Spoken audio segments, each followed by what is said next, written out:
So we're gonna look inside the electrical panel. What we're doing is we want to see the name, make sure that there's nothing that has a recall on it. We're gonna open it up, and we check that all the breakers are on. What I like to do is I like to take a picture of it, and that way I can tell that there's no breakers been turned off before I open it up.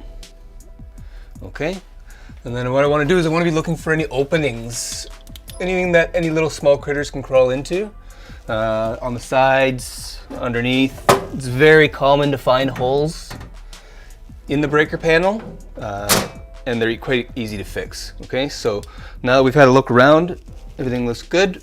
We're gonna bring this down.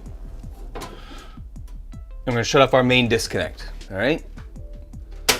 The reason we have to do that is because it's an actual Ontario building code that in order to open up a panel, it has to be completely shut off. And there should always only be 4 screws.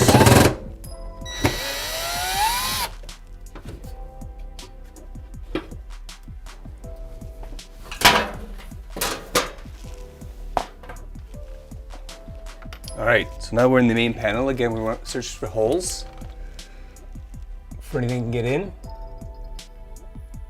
We're gonna make sure the box is nice and clean and there's no double taps.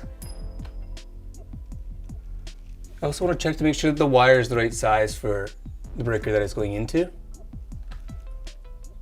But everything here looks good. Looks nice and clean. So we're gonna put this back on. Again, trying to make sure that we don't trip any breakers in the meantime.